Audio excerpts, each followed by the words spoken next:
So my family were like, we say like we have gypsy blood or whatever.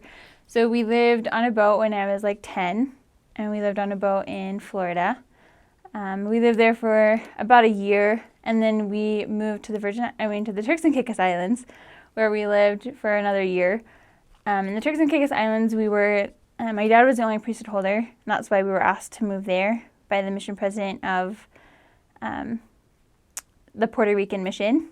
And he asked us to be there because they were two sisters who lived on the island who were members, but they wanted missionaries. But he couldn't send missionaries there until he had more priesthood there. So my family moved there. We were there for about a year, and then we moved back to the States. And then a couple of years later, when I was about 14, we moved on a boat in North Carolina. And we lived there for about 2 years almost. And then we lived on a boat in the Virgin Islands. There's lots of islands. In the Virgin Islands for about a year. That was where I left for my mission, was from the islands. So yeah, it's exciting. Boat life is different, but it prepared me because it's very small. I'm the oldest of 6 kids. So with 6 kids and then my parents, and we always had some kind of animal, a dog or a bird or something. So it's very cramped and it's very wet, but it's neat to live on the islands and to be able to see the ocean every day. It was beautiful. I definitely missed the ocean, missed the island life, but yeah, so it was fun. So you park your boat, there's harbors. So you park your boat in a harbor, and then you have what's called a dinghy, which is just like a little boat, like a little rowboat, and that's how you get to shore. So then we had cars on shore sometimes that we would use. Like when we lived in North Carolina and Florida, we had cars parked in the parking lot. But yeah, we washed our clothes in the water, which was really helpful for my mission because I served in the Philippines. And so it taught me how to I learned how to hand wash clothes and how to take care of things in rougher situations. Sometimes the island life was a little difficult, but it was fun. We caught the rainwater for our water supply. So we definitely counted on the water, on it to rain, which sometimes when we lived in the Turks and Caicos Islands, they told us that it never rained. They're like, it never rains here. You're going to have a problem just catching your water. There's 8 people in my family, and my dad had a hard time finding work. So it was you couldn't just buy water for 8 people to shower and to drink and stuff. So we saw definitely lots of miracles when it came to raining. Sometimes I remember one time in particular, it rained just a circle of rain right over our boat. It didn't rain anywhere else. And on the water you can tell because it'll send ripples through the water, but it was just over our boat that it was raining. So it was pretty spectacular. Saw lots of miracles in that aspect of my life as well. It was good. So some boat slips will cost money, like a rent. We normally paid for the spot where we parked our car. But other than that, yeah, we use solar panels for electricity, and we call our water. So that was our utilities. We used gas for our stove. So the way our boats were shaped was at the bow there was a little room where my parents would sleep.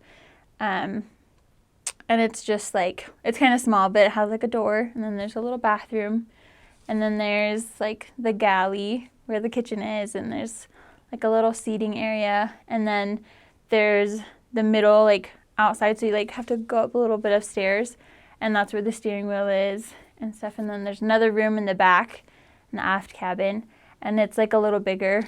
So yeah, there's concrete boats. That's one that we lived on. We also lived on fiberglass boats, stuff like that. We had 5 or 6 different boats, depending on some of them were destroyed.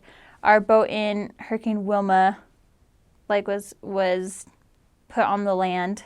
The storm picked it up and put it on the land. So we couldn't use that one anymore because it was destroyed.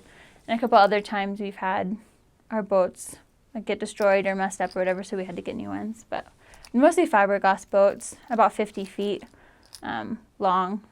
And so yeah, they vary in the size and the make and how it looks on the inside, but pretty much it's all the same. There's a cabin in the front, and then the galley, and then a cabin in the back.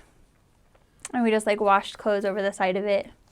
So yeah, I wasn't really a huge part in buying the boats and stuff, But I would say to be careful of what paint you put on the bottom of it, because scraping off barnacles is a job that we had growing up, because like the boat will get heavy and like it'll affect the way that the boat sails if there's like a bunch of, so barnacles are like mold, like water mold that grow on the bottom of your boat. And I think they're animals. Like some of them have like little creatures inside of them, not animals, but creatures. And so like we have to go and like scrape it off. And so like if you get a certain kind of paint though, it's like really expensive. But if you get it, then the barnacles don't grow, which is definitely what I would suggest, because scraping off barnacles is not fun. Other than that, like we had a friend who had on their boat, they had like this swing from the mast that was like you could get on it and like swing all the way around, like at a fair. We thought that was pretty awesome. We didn't personally have that, but it was cool. I would suggest definitely to go to the Bahamas. The water out there is like insanely gorgeous. Like you can see down like 20 feet. Like you can see like the fish and what they're doing on the bottom. I would suggest that that people live in the islands for just a little while. It gives you lots of like great life experience, and different culture is nice to like learn about that. And once you get on the water, like, you're constantly just missing it. Like, even being here, like, I'm happy and I love, like, states and stuff, but when I think about it, like, I miss the ocean. And anytime I'm with it, anytime I'm, like, on it, the spirit is definitely very strong on the water. And, like, you feel, like, going scuba diving, like, I would suggest that everybody get scuba certified and they go scuba diving at least once in their life, because like when you're down there, it's amazing. It's like a whole, like Ariel, she says it was a whole new world. Like it's real.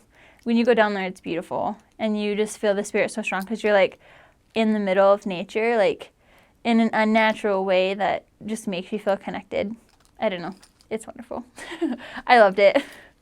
Yeah. So we were homeschooled my whole life. Me and my sisters went to college when we were 16. My little sister actually just turned 16, and she just finished her first class last week. Yay, finals. So that was fun because we got to meet lots of different people. What me and my sisters did so that we could fly back to the States for girls' camp is we made jewelry out of the seashells. And so that we spent a lot of our time doing that. We would go on the beaches and find like the little round shells. And then we would put little holes in them with my dad's Dremel. And then we made jewelry out of it. We crocheted like hair bands, like hair bows. And we did like ankle bracelets and necklaces. As a matter of fact, Eric Clapton, his boat, his band came to the islands, and they were parked in this super huge boat, like super huge, like yacht boat, like in the back of our little area where our boat was parked. And we'd been trying to sell this jewelry to go to girls' camp, and we had about a month, and we were short like $200. And so we asked my mom, like, Mom, can we go to that boat and try to sell our jewelry? And Mom was like, okay, sure, like whatever. So we like row over. We were like, hi. I was like, I guess I must have been 12 because I was trying to go to girls' camp. And my little sisters were with me. And I have one brother, and then there's 5 girls. So we were in the boat, and we were like, hi, we're trying to sell this jewelry because I'm trying to go to this church camp back in the States, and, we have to get airplane tickets and stuff. And they're like, oh, sweet. And they're like, do you know who owns this boat? We were like, no. And he's like, it's someone famous. And we were like, really? He's like, yeah, your parents probably know who he is. We're like, who is it? And he's like, I can't tell you. I was like, but I can give you a hint. And so we were like, okay. And so like he gave us like a couple hints, and we went back to my mom, and we were like, Mom, like he said there's someone famous, like these are the hints. And she was like, I think it's Eric Clapton. And so we wrote this little song like to the song Tears in Heaven, we wrote like this response song for him, and we drove back and we were like, we think we know his name is Eric Clapton. And he was like, yeah, like good job, you guys are so smart. And so it was like a fun experience but they only bought like $20 worth of stuff. It wasn't even worth going over there, but it was fun. It was a fun experience for us. But yeah, so we did school. We were homeschooled. So we like did our homework and stuff, and we made things out of shells and swam and chores. I don't know, it sounds kind of boring. At that time though, my family was like, it was like really easy for us to be close because we were together all the time. So we like read the entire Harry Potter series together, Work in the Glory. Like we just picked like big series, like book series, and my mom would read it out loud to us after scriptures every night. So yeah, it was fun. I don't know, like I feel like when I think about it, we didn't really do that much. We were busy. Swimming, we swam like every day. We love swimming as a family. My little sister was like 2 when we moved onto the boat. And so like she feels more comfortable in water than anything else.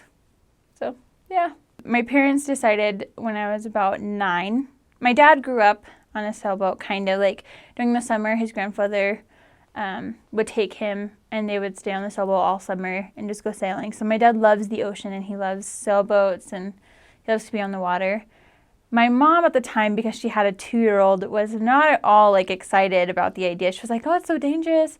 But it's actually really safe. Like we all learned how to swim when we got there. I'm deathly afraid of manatees. And I know that sounds ridiculous because manatees are like so kind. But in Florida, they're disgusting looking because they get behind the boats and the propellers like hurt them. And so they have like these scars and like weird looking scabs. And in Florida, they're everywhere. Like they just come up and like you can see like their head will come up. Oh, it's scary. So I'm scared of manatees, but funny stories. Whenever my siblings were very young, my youngest was 2. We met a lot of people from different countries and stuff just because we traveled, and Europeans love to travel and live on sailboats as well for like vacation and stuff. So yeah, one time my little sister was about 3 and she was throwing a huge fit and she wouldn't get in the dinghy to go back to the boat. So my mom was like, okay, fine, we're just going to leave you. Like, goodbye. You know how parents do, like, when they want the kid to decide to come with them. And so we, like, rowed the boat a little bit away so she couldn't see us. And she was just laying on the dock screaming, I hate you. Like, I'm so unhappy. Like, whatever. She was just yelling. And this couple didn't see our dinghy. And so they thought that someone had left their little girl. And so they were, like, freaking out. They're like, oh, my goodness, honey, where are you from? Like, what's going on? And my parents were, like, so embarrassed. They were like, no, like, we have her. Like, it's okay. We're just trying to scare her. And that couple, actually, I still communicate with them now. And it's been, like, 16 or something years. It's been a long time. And so it was just, like, things like that, like, weird experiences that you find friends and stuff. But there was also a time that we were parked and we were just visiting an island. And this dolphin he was a lone dolphin. We'd heard about him before, and he was normally on the other side of the island. But we had a storm. And so he had kind of been turned around, and so he was on our side of the island, and he was just like swimming around by himself. And normally dolphins swim in pods, but he was by himself, and so he's a very friendly dolphin because he's used to tourists and stuff. And we were swimming in the water, and we saw a fin. And for kids that live on a boat, seeing a fin is like the scariest thing ever because you think it's a shark. And so I started screaming, it's a shark, it's a shark. And as kids, you know, like you tease each other. And so my dad thought I was joking. My dad was like, Leona, stop, you're scaring your siblings. I was like, no, Dad, I saw a fin. And so then everybody started freaking out, and there's just one ladder. So there's like, you're in the water and there's just one ladder up. And so all 6 of us are trying to like scramble out of the water onto the boat. And my dad is like pulling us up by our arms, like freaking out. And this dolphin just comes and like, she just puts her head out of the water and she starts making dolphin noises. And she swam around our boat all night. And my little brother was about 6 or 7 at the time. And he goes, Mom, all I want to do is see a dolphin poop. And my mom was like, what? So he watched the dolphin all night long until he saw it poop. And he was so excited. He like called our grandparents and he was like, guys, you would not believe. So it was like just weird little things like that. Like things that people don't, like most people I know have never seen a dolphin. But for me, that was just my life. Like I've seen dolphins, I've seen sharks. I'm scuba certified at 21. Like most people never become scuba certified and never have seen a dolphin or have even seen like the ocean. Especially out in Utah, like people are like, oh, is the ocean beautiful? Like what? Have you never been to the ocean? Like, yeah, it's awesome. So I think I took advantage of, like I took for granted that time like as a kid because I didn't realize how like special and unique it was. So yeah, it was pretty great.